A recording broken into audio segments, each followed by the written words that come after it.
Hey guys, I'm Sai. Welcome to Ace Podcast Nation. We upload 3 shows a week, Monday, Wednesday, Friday, and we've also got the weekly Andy Campbell Championship show every Wednesday. You can see the video versions at youtube.com/Ace Podcast Nation and the audio versions at basically all the podcasting networks, Apple Podcasts, Google, Spotify, Stitcher, far too many to name. Just search Ace Podcast Nation and away we go. So today's guest, I'm not joined by a wrestler, a fighter, a footballer, an actor. I'm joined by a politician. Politicians generally do not get many positive comments on my show, but I do not say this lightly when I say my guest today is one of the good ones. Is he perfect? No, but none of us are. What do you mean I'm not perfect? Not perfect. It's disgraceful, isn't it? He's helped many people and families across Wales. So I am very happy to welcome a Welsh Assembly member for the South Wales Central, passionate Cardiff City fan, Mr. Neil McEvoy. Welcome, Neil. Thanks for coming on, mate. Thanks for the invite. Yeah, we got through we had a few technical difficulties just now, but we got there eventually, which is the main thing. So today we're going to talk predominantly about knife crime and then parental alienation, which will go into sort of mental health as well.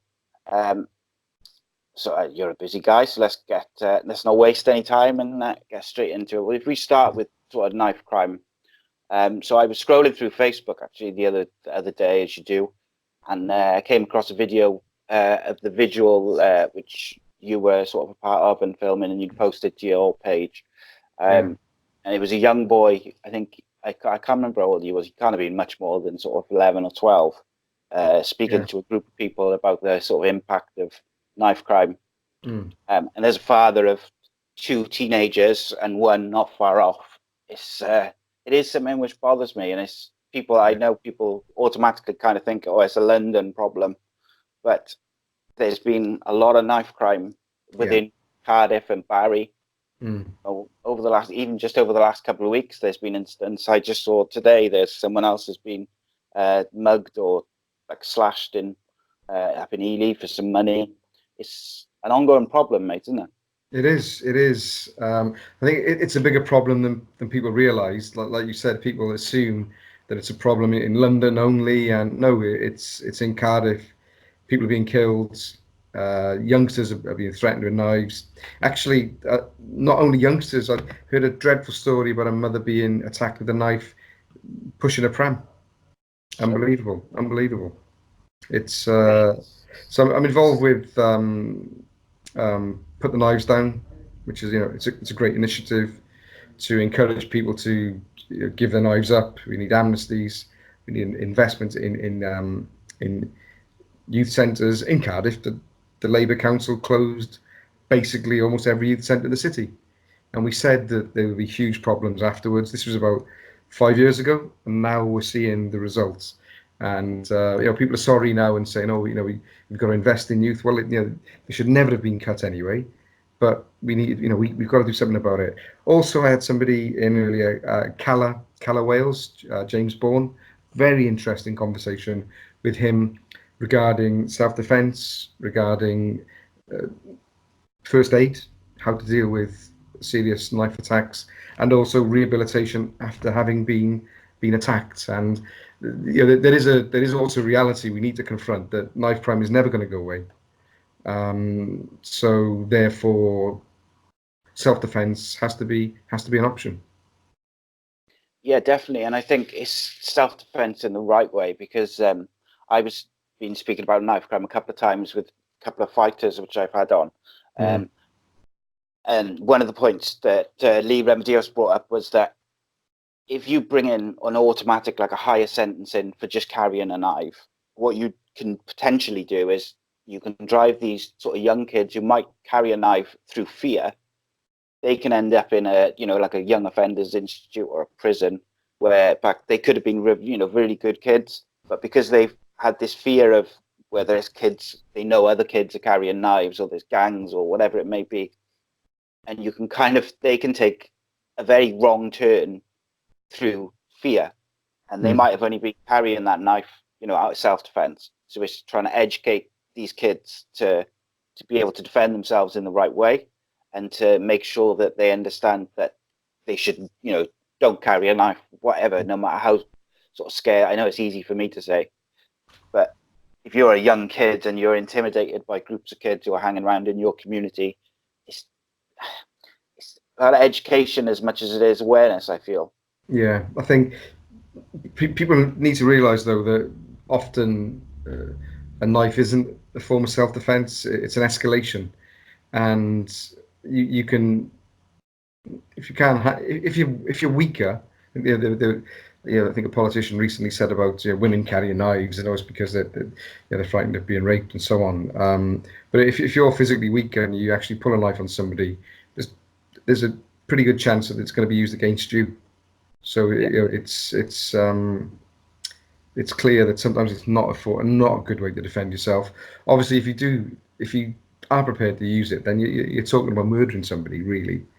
And in terms of the self-defense, a knife is very, very difficult to defend against, to be frank, and it's a real concern.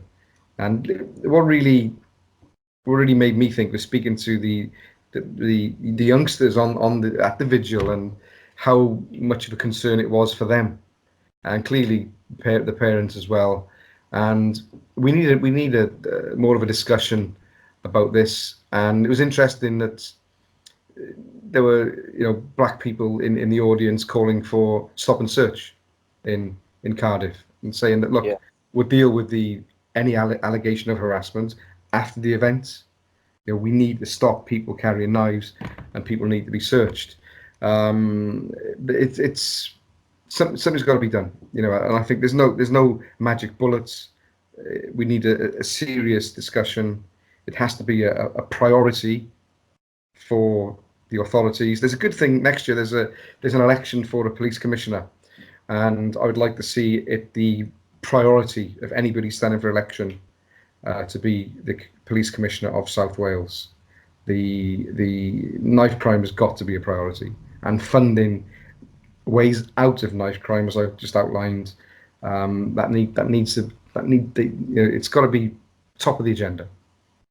Yes, funny enough, it's interesting what you just said there, because one of the things which struck me about the vigil was not just the things that you said and the young boy said, but also members of the community stood up and they just spoke. And like you said, they said about the stop and search. They also said about having some sort of knife amnesty. So obviously, for people who are perhaps not aware of what that would entail, what would a sort of a knife amnesty involve? Well, you just give up your knife if you have a knife. You go and put it in a box, outside a police station, maybe in other venues. But the last time there was an amnesty, I think they collected 3,000 knives. Phenomenal amount. And that option has to be given. But I think we also need a realization that we're not going to stamp it out completely. So then there's the other angle of people being taught self-defense then. Yeah, I think I'm all for that, and especially for sort of kids and teenagers being able to, and women, girls being able to defend themselves in the right way. And luckily there's a lot of sort of established places to go and do that. Some of which are not too pricey, which is good, because when I was younger, things like martial arts and stuff were very expensive to do, which meant that it ruled out certain parts of the community from doing it. The last thing with the self-defense angle, I think people need to recognize just how difficult it is to defend yourself from a knife. It's if somebody wants to stab you and they're really going for you, then it's extremely difficult for that not to happen. And there's a very small percentage of a chance of not being seriously hurt. It's a very small percentage, but hey, even if it's 1%, then it's worth doing. Absolutely, yeah. And I think the other aspect of it, which I think affect everywhere, not just Cardiff and London, is obviously the police cuts that have been made. You said about the youth clubs, the police cuts which have been made over the last couple of years. Like, to me, as someone who's not involved in any sort of politics or anything like that, it seems to me like common sense that if you reduce the amount of officers on the street or the officers investigating crime, crime is going to rise. It seems like lots of police stations have closed in South Wales. In particular, 101 is pretty difficult to get through to sometimes. It takes a long time to get through. That's people's experience. So therefore, probably reported crime is going down. But the reality is that real crime probably isn't. And I'm a fan of democracy. Obviously, being in politics, there's an opportunity to put this on the agenda for the police commissioner elections next year. Yeah, I think that's a big thing, and hopefully, politicians in South Wales, in London, everywhere will address it in the way that it needs to be addressed.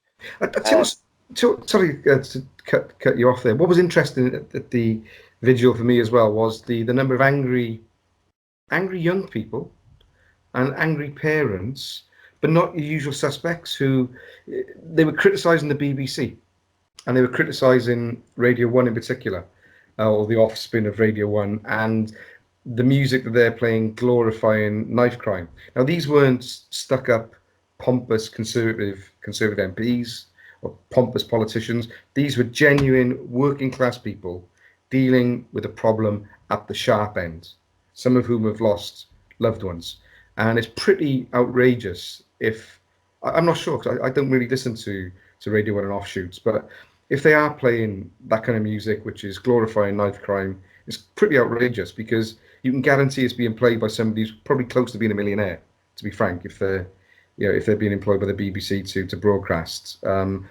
Being paid a lot of money anyway, and we need some social responsibility from the BBC, I would say, as well. And that came through loud and clear. There was a lot of anger and again, as I said, these were people who were DJs, they were into music, they weren't your stereotypical stuck-up, out of touch politicians hanging with flog them. These were decent people dealing with this problem at the sharp end. Yeah, that's interesting to me, see, because as I mentioned, I'm a father of 3 boys. And when I was about my oldest boy's 14 age, I was listening to various music. I like all sorts of music, and I'm a big fan of Eminem, for instance.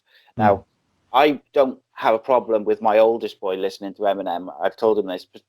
I prefer him to listen to the clean versions, and I prefer him not to listen to it around the boys, my 2 boys who were younger than him. However, the music which you're referring to, I believe, is called drill rap, which emanated predominantly from YouTube, and then it's gone a bit more mainstream with some sort of bigger artists like Stormzy and people like that, who've obviously spotted talent with some of these kids, a lot of them are kids or like young guys. They've seen the talent, but perhaps aren't always aware of the content, or I don't know if they're aware, or they don't perhaps care so much because the talent is there perhaps.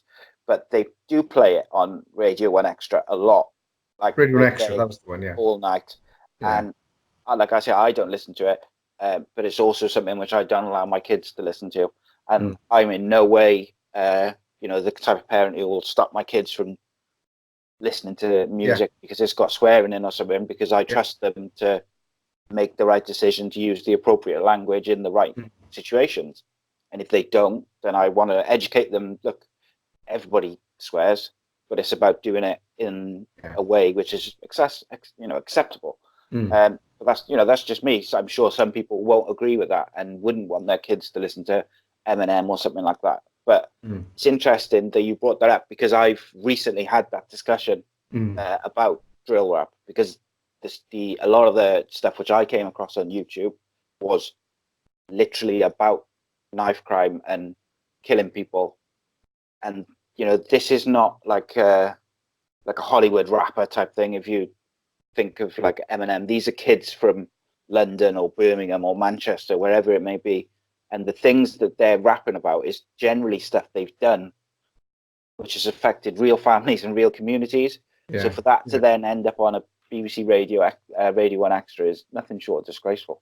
Yeah, well, that came across loud and clear, and I was shocked to hear it, really, from, again, people who are into the music scene, into their music, DJs, and it's quite outrageous, really.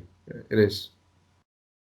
Yeah. So obviously, I'm aware that we're fairly limited for a time. So I do want to talk to you about parental alienation. As I mentioned to you off air just before we started recording, or when we were trying to set up the recording, since I've been doing the mental health podcasts, I have had quite a lot of people message me. Some people friends, some people I've had no interaction with, never met, and they've told me about their struggles, and I've talked to a few of them because I leave all my messages open because I want to encourage that, like talking with mental health. And if people are struggling, I want them to, send me a message and I'll speak to them. And a few of them have been they're suffering sort of depression or suicidal thoughts because they've been denied access to their kids. There's one in particular was just completely out of the blue. He was served with divorce papers and hasn't seen his child for 2 years. Does still to this day does not know why. And he's had great trouble because he doesn't know what to do. He doesn't know where to go to get advice. He hasn't got the money to go and pay for legal advice to go through the courts. And interestingly, I saw earlier that you did a podcast on parental alienation. I just haven't had a chance to listen to it yet, but I am going to have a listen to that. Well, I'm involved with, to be honest, this kind of stuff has got me into trouble a lot politically. Probably explains why, one of the probably real reasons why I got thrown out of Plaid was because of my support for these issues and me trying to hold to account organisations who facilitate parental alienation, and they deal with clients who will stop the other parents seeing a child and children, and it's wrong. And some of these parents have court orders, so they've already been through the system. And the enormous amount of distress caused to, first of all, the children, because they're the important things in this, because as adults can deal with things, difficult though it is. But when you get onto the adults, and be it mum or be it dad, actually, because this is not a gender issue.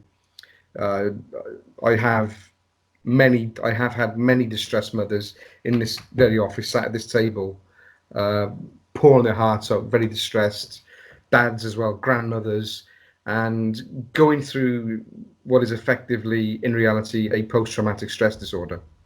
And then they display symptoms of that. They're treated very badly by some schools. They're treated very badly by some doctors. There is a huge culture of false allegations.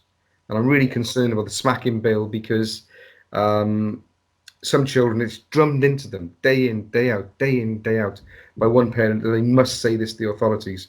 And sometimes they then will denounce one parent because that's the way the alienation works. And there's no truth in it. There's no truth in it. And then the child may later recant and take it back. Well, that didn't happen. And but now it's criminal. Or now the Welsh government, the Labour government, want to make it criminal. Then it's a completely different ball game. And what I find really outrageous is that people can get away with this. They can cause enormous distress to children. It's actually a form of child abuse. Experts, I said this in 2011, and I got suspended from Plaid Cymru for saying it.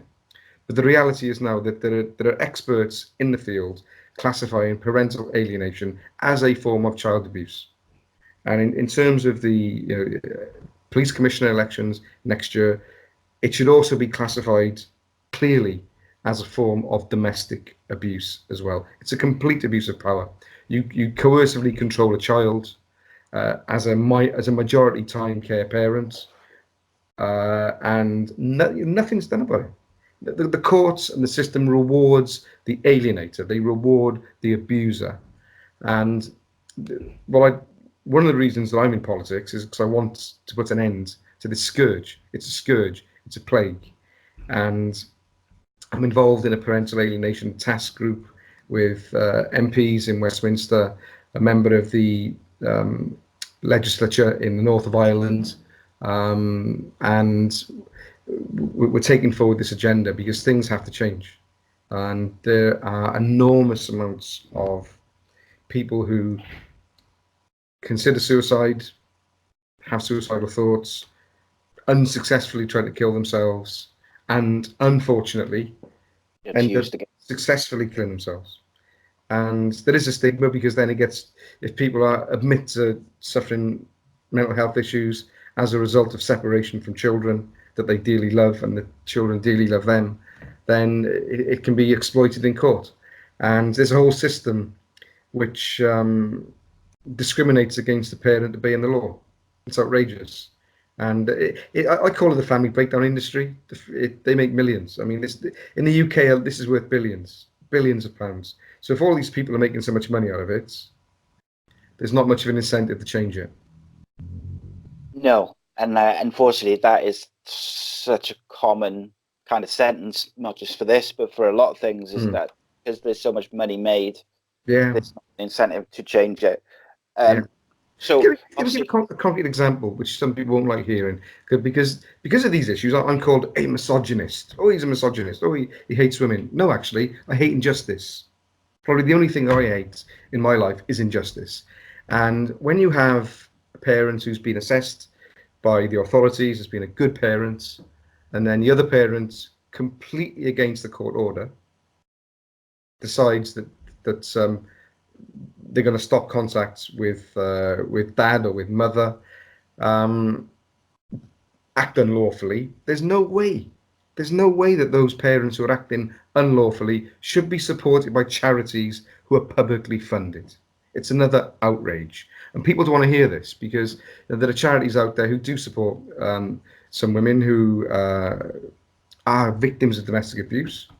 All domestic abuse is horrible and needs to be dealt with seriously. But we also need to recognise that in cases of parental alienation, the alienator will invent allegations. It's a fact. And just by saying this incontrovertible fact, it gets me into a bit of trouble, and people call me, as I said, a misogynist and so on and so forth. And what is also underestimated is the effect of, let's say, we'll take the scenario of a dad, because I want to answer this issue of misogyny and the things I've said about female charities in the past. You've got a woman meets dad who's been alienated from children.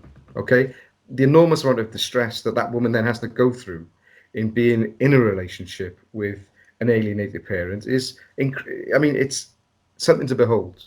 And there are tremendous supportive women out there that support their male partners in those kind of circumstances. And nobody, when people say that, accuse me of the misogyny aspect of it, which is a lie, by the way, it's a vile lie, nobody ever considers those women in the situation dealing with the alienation. Nobody thinks about the sisters of dad. Nobody thinks about the mothers of dad, or indeed the grandfathers. And if you put the shoe on the other foot, there's not really a charity publicly funded that deals with parental alienation. Because I said, I've had mums in here. Unfortunately, as a man, I find it objectionable that there are fathers out there that stop mothers seeing their children. But I think the reality is, they look at the family court system, see how sexist it is and how badly they're going to be treated by the system, and they get the retaliation in first. And it's so damaging for children, so damaging. And it's an adverse childhood experience, and all the stats show that children succeed more when two loving parents in their lives. Adults don't have to get on, but they should keep whatever disagreement they have under wraps and just look after the children.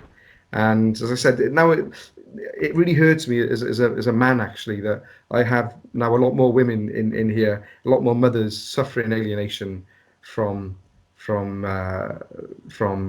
dads, and also same-sex relationships. It's there as well, and it's like drink driving years ago. It was acceptable. People did it. And also, if you go back to the 60s, 70s, beating up your wife was almost, I'm not saying it was acceptable, but it was sort of accepted in some cultures. And it's not acceptable. It's not acceptable at all. With drink driving, domestic abuse, we realise that now. People realise that now. But with parental alienation, there's a long way to go. And if you are alienating a child from a loving parent, you should be a pariah. You should be a pariah. but you're not. And what annoys me in the Assembly is listening to some politicians who are effectively trying to criminalise decent parents that go to court simply to see their children. And because there's a whole move from the Ministry of Justice to classify trying to go to court to see children, get court orders as a form of abuse, or continued abuse through the courts. It's outrageous because the abuse is in stopping the contact. If we had a law where two children, the children see both parents, and that was written in law, that any concerns, any real concerns, any dangers to the children, obviously that doesn't happen. Okay, say that at the outset. But if there are no concerns, then both parents should see the children. It's good for the children, it's good for the parents, and it would save billions of pounds in the UK every year. And do you know what? One challenge I never give to is the NSPCC. It's a bit of a misnomer. I think it's the National Society for the Prevention of Cruelty to Children. Those guys oppose shared parenting. Bizarre. I won't give them a pen. It's bizarre, honestly. I don't understand it. One of the people who I've been speaking to recently, they're kind of, so the first thing that people say is, oh, there must be a reason. If they've been denied access, they can just go to family court. There must be a reason. But the 3 or 4 people I've been in contact with have all had access stopped. The mother has kind of said, oh, I'm scared for my safety, or whatever it may be. Not the kids, because they know that that'll be kind of investigated, and it might, that might fall apart. But to say, oh, I'm in fear for my safety. So to me, that said, well, if the children are not in danger, because this, I've got to say, from like you just said, if there's any reason why the parents shouldn't see the child for the child's safety, or anything untoward, then obviously that's different. What we're talking about is where the relationship breaks down and the child is used as a weapon. Children are weapons. Yeah, and the thing is, where maybe one parent may feel threatened, absolutely, be that the whatever gender may feel threatened, and you may feel threatened of false allegations which could be made. I always advise people to record, to be honest, because if you have a handover with a child and then an allegation is made to the police that you've shouted, you've been aggressive, if you have a recording, that's disproven. But some people frown on that and say, oh, you shouldn't do that. But actually, if there's nothing to hide, what's the problem? But that's will, though, isn't it? You've got to look after yourself. But I think that where people genuinely do feel threatened, there's a way of managing that, and there are solutions to these things. But it causes enormous damage to the fabric of our society. So the reoccurring question, I put out a little thing on Facebook and Twitter yesterday saying I was going to speak to you, and if anyone has any kind of questions to send in. And the 3 or 4, 5 people I've spoken to all had the same question. They don't know where to go. They want access to their children, but they don't know what to do now because they've had no luck doing the kind of family court and things, because particularly in 2 of the cases, the mother's word has been taken as gospel, and they've kind of got nowhere to turn from there. So what would your advice be to them? You've got to go back to courts. Both Parents Matter is a brilliant charity. Gets hardly any public funding, but they do great work. They're worth seeing. Just Google Both Parents Matter Cymru if you live in Wales. I'd contact your local councillor, county councillor. Contact if you live in Wales. Contact your assembly member if you don't feel you're getting fair treatment from children's services. The main thing that I would say, because once you go through the process, it may take a long time, but most people get contact again with their children. And sometimes you feel there's no light at the end of the tunnel, and that's where the suicidal feelings come in. That's where people do consider suicide and unfortunately take their own lives. And but what I say to people out there, listening to this or watching this, there is always light at the end of the tunnel. And if you continue having your mind a vision of where you want to be with your children in a nice place, it could be at the fun fair, it could be at a family celebration. Just hold that memory if you have that memory. Or if you haven't got the memory, create the memory that you want that in the future. And avoid conflicts. Do not respond to awful text messages. Do not respond to provocation. Do not email aggressive things. Put the children at the forefront of everything. Focus on the future you want with them. And that should be your only concern. Because I do get a bit, it's natural really, you know, I think a lot of people go through it and they criticize the former partner and it's all their fault. Actually, no, there's usually somewhere along the line two people at fault. I think at the beginning. Then when the alienator kicks in, though, that's maybe a bit of a different story, because it can be frustrating having seen people go through family court with their cases, that the alienator and their continued hostility is not really recognised. And there's a huge lack of training amongst social workers, amongst CAFCAS workers. CAFCAS is the organisation which looks at cases and decides who the children should spend time with and how much time. It's a Welsh government agency and they need training. They really do. Children's Commission in Wales, to be honest, I got into a bit of trouble recently because I think I called it I might have said the word joke, I can't remember, but a very unfunny joke, because she was trying to say that parental alienation didn't exist. And that's just a complete, you know, it's quite embarrassing because it's been recognised in law since 1983. So for somebody in 2018, I think it was, to say that, oh, you know, it doesn't really exist and try to deny its existence is unreal. I'm going to, when the term kicks off properly now, I'm going to try and get a meeting with the health minister as well, because the World Health Organization now classified parental alienation as an illness. And I'm really glad that it's classified by the World Health Organization, because it's something we need to stop. Yeah, absolutely. It's really upsetting. I got to be honest. When I read like these, you know, these emails or these messages from these people, because I put myself in their position and I think, Jesus, I don't know how I would be able to cope. I don't think I could cope. Yeah, you know, some of them have not seen their kids for over a year. Yeah, honestly, God, my office is inundated. I mean, it's got to the point now where we, you know, if you don't live in my region, I've got to turn you away, because back before I used to always try and give advice to people and I'd pick the phone. The demand out there is so vast now that if you don't live in either Cardiff, the Vale of Glamorgan, or on the Cynataff, I really can't deal with it. Because there are so many cases. Yeah. I've had to employ.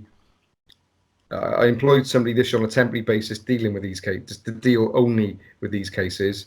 I employ a social worker to go through these kind of cases as well. She has no further capacity. She's rammed with work. I also earlier in the year on a temporary basis employed another social worker, a very experienced person, because the demand is just, I mean, it's vast, you know. So, you know, if people want to, because I was criticised the other week for spending the most money on wages in the Assembly amongst all the AMs. The reason for that is because I'm an independent now. The amount of money which used to go centrally to Plaid Cymru for them to employ people now comes directly to me. So thankfully I'm able to employ those people, and that's why the bill is high. Also, what I did at the very beginning as well with my staff is put them up a point at the earliest opportunity, because most AMs used to wait a year and then it's automatic. But what I did, I'm banging in at 6 months. They work hard and I want them to get the reward as soon as possible. So that's another explanation of the high salaries as well. And I want to use the budget. So at the end of the year, if we got money left over, I'm looking for people to work for a few weeks for me. And because I want to use every penny for the public benefit. But to be just because there was some confusion actually, because some people were slagging me off for it. It doesn't come to me. It's not my money. I just employ people with it, you know. Yeah, but you know, from a person who's completely out of the situation and not involved, I'd rather see politicians employing people to do important work and spending their money on that. Yeah. Like you've just mentioned, Yeah. like on cases like this, then the money go to the politician or to, you hear all sorts of stories about. Yeah, I tell you what, I wrote a complaint actually because there were two politicians criticizing me for using for paying people, and I found that quite outrageous. And if anyone, do you know what a freedom of information request is? I'm just looking because somebody's trying to get in the office, but it's okay. A freedom of information request. Well, I'd love it if maybe somebody out there did a freedom of information request of my casework loans. It's called the caseworker system. How many I have, which is well over 1,000, and how many cases those politicians deal with. So I'll tell you what, they won't have over 1,000 cases like we've got. I'll tell you. You know what I mean? It's if I'm honest with you, I think because I'm a regional assembly member, I've got the whole of Cardiff, the whole of Rhondda and the Vale of Glamorgan. We should have more resource because I'm conscious that we're not able to do what we would like to do in terms of employing people, in terms of dealing with the cases. It's it's a huge part of the role, to be honest. Yeah, I can only imagine those case files, and thing is, for those people as well, I can imagine that it's quite upsetting for some of them to to read some of the cases and the effect it's having on people. Yeah, it is. Yeah, it's not easy. It isn't easy. I've been doing casework since 1998. 21 years, and you sort of get insulated, I suppose, from it because you deal with so many. But the parental alienation cases are very difficult, and because you're dealing with absolute distress, where people feel they have nowhere to go, and it's tough, honestly. Yeah, I can only imagine. If anyone comes into this office, they're always made a cup of tea or always offered a cup of tea. I make it sometimes. We don't have a hierarchical system in the office. We all pitch in, and people who come in the office know what a great job my staff do. I'm really proud of my staff. They're brilliant, and they go above and beyond. I'm really grateful and lucky to have them work for me. Indeed, I always point people your way just for just general someone who's trying to work differently to other politicians. My slogan was not politics as usual, and we stuck to that. It's got me in trouble. People don't like it. I say people, those in authority, those people are not used to being questioned. How dare you ask that of me? I said the First Minister was behaving very arrogantly. So the presiding officer cut my microphone off. What? Come on. He was behaving arrogantly, but they don't like to be told that. I want to name drop my staff because I got Matthew Ford, does a brilliant job for me. He's my senior advisor. Mark Evans, my caseworker, does tremendous work for me. Bethan Phillips, Big City fan, she does a podcast for View from Nini, and she does tremendous work here. Jackie Hurst as well. Big shout out to Jackie. She does fantastic work. Really, it's great to have them. Indeed. Thank you for finding the time, mate, to speak to me. I do really appreciate it because I know, like, you're a very busy guy, and we could talk about these subjects for hours on end. Hey, and before you go, give us a prediction for tomorrow, Cardiff City. The way it's going, not very good. I think I got a feeling that they might draw again. I'll tell you what. 2-1 City tomorrow. You heard it here first. Yeah, I hope so. That'd be a great result. Here's me saying tomorrow. I got my jersey on, man. Look. There we go. I'm going to watch it in the pub later. My wife hates football. But what I've done tonight, I promised her food out, okay, if she'll come and watch a football with me in a pub. But I know she probably won't. But I just trying to educate her into what a great game football is. Football is I'll tell you what, it's the third, in my opinion, third biggest expression of popular culture in the history of humanity. Everyone sings, everyone dances, almost everyone plays football. And we've got a baby on the way. Just say this now. I'll shut up after this. And I'm just getting sort of when my little one's born, I wanted to just do what he wants, be his own person, just live its own life. It's going to be a boy, except one thing. Got to be a Cardiff City fan. Absolutely. Got to be there. That's I'm compulsory. I'm talking to it already, like through the belly, Yeah. the bluebirds chant. So when he comes out, you'll know you should be used to hearing bluebirds. You're going to take him with the earmuffs when he's a baby to football, is it? Well, my dad took me when I was 4, Yeah. and I just Adrian Alston, was I 4? 4 or 5? 5. When I was 5. Adrian Alston scored 2 goals, and it was amazing. And it just the bug bit me. And my daughter's a City fan, Chris Shant. She probably won't be watching this, but she's a big City fan. So shout out to Chris Shant, and hopefully the next one will be as well. Yeah, that's got to be. So, again, cheers for joining me, Neil. Guys, you can check out us at facebook.com/acecastnation, youtube.com/acepodcastnation for all the videos, Twitter @acecast_nation, and audio, all the usual podcasting places. And we'll see you next time for the next episode. Cheers, Neil. Diolch yn fawr. Come on, let's